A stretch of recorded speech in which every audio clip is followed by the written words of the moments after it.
Radio. Les Français parlent au français.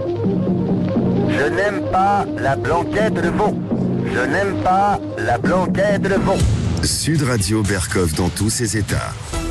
Voilà, vous le savez très bien, notre président de la République bien-aimé l'a dit, si vous voulez du travail, vous n'avez qu'à traverser la rue. Bon, alors certains disent mais non, c'est plus compliqué que ça, mais non. Vous êtes ceux qui disent ça, ce sont des grincheux de mauvais esprit, effectivement, qui ont toujours le négatif. Non. Écoutez, on va vous en parler. Vous allez voir qu'un certain nombre de gens qui étaient certes proches du gouvernement, certes proches de l'administration, eh ben vous allez voir, ils ont non seulement traversé la rue, mais ils ont tous trouvé du boulot. C'est un exemple pour vous, auditeurs de Sud Radio, résidents de Sud Radio, un modèle à suivre. On en parle tout de suite. Sud Radio Berkov dans tous ses états.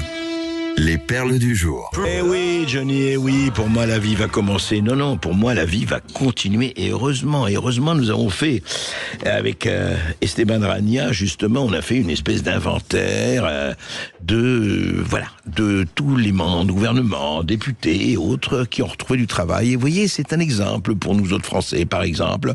Marlène Schiappa, oui, je ne sais pas pourquoi elle est partie du gouvernement, elle faisait un travail formidable. Elle a trouvé une nouvelle opportunité en rejoignant le groupe Tilder en tant qu'associé. Tilder, je dis pas Tinder, hein. Tilder, n'en avez pas de, s'il vous plaît, pas de mauvais esprit, voilà. Et elle va apporter au cabinet son expertise des stratégies de communication, d'engagement sociétal, de gestion de crise et de débat public, tout en participant de manière active au développement de ses activités. Voilà, bravo, et bien, on souhaite tout le bonheur à Marlène Schiappa. Mais elle n'est pas la seule, Richard Ferrand, ex-député LREM.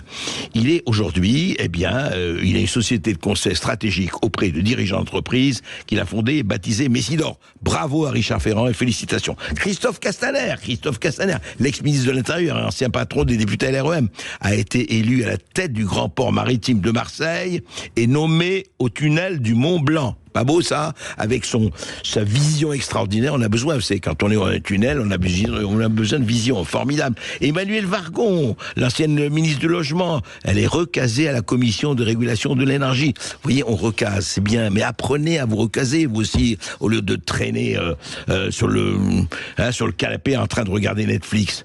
Julien de Normandie, lui c'est dans le privé, hein. Il a été embauché comme Chief Impact Officer, j'adore, Chief Impact Officer, dans un cabinet conseiller. Oui, ils sont beaucoup dans les cabinets de conseil, alors beaucoup. Mounir Majoubi, il a lancé une plateforme de vente de biens d'occasion, mais pourquoi pas. Sibeth Ndiaye, vous vous rappelez, Sibeth Ndiaye, la merveilleuse Sibeth Ndiaye qui nous disait, écoutez, ne mettez pas de masque, ne mettez rien du tout, hein. Au départ ça sert à rien les masques. Et d'ailleurs elle avait raison, elle est devenue secrétaire générale du groupe ADECO, spécialisée dans l'intérim. Elle ne connaît pas l'intérim. Et bravo.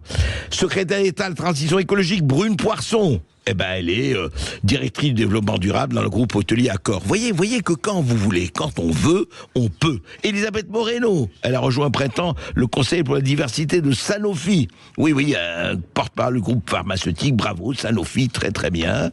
Voilà, et puis ça continue, enfin on va pas vous les citer tous, mais ils ont tous trouvé du travail. Jacques Mézard, Jacqueline Gouraud, elle a intégré le Conseil constitutionnel. Dans les grands cordés, Agnès Buzyn, comment on se rappelle d'Agnès Buzyn, qui avait dit que y a rien, il se passe rien. Oui, c'est one, mais c'est circonscrit. Et puis, vous savez ce qu'on a fait? On a mis des petites affichettes sur l'aéroport, comme ça, vous prévenir. Hein. Elle est propulsée par décret à la Cour des comptes. Voilà, elle est à la Cour des comptes des septembre 2022. Vous voyez? Des postes à risque. Des postes à haut risque, bien sûr. Brigitte Bourguignon, qui a dû quitter le gouvernement après les élections législatives. Elle a échoué.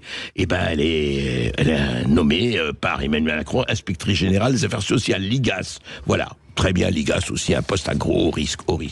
Amélie de Montchalin, débarquée après revers aux législatives. Elle est à l'OCDE aujourd'hui. Vous voyez ce que je veux dire? Roselyne Bachelot. Roselyne Bachelot, non, elle est dans le privé. Maintenant, elle est chroniqueuse sur RTL.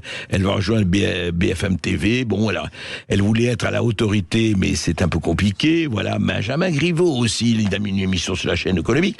Et puis, Jean-Yves Le Drian, l'ancien ministre des Affaires étrangères, lui, il est bien. Il a envoyé personnel pour le Liban.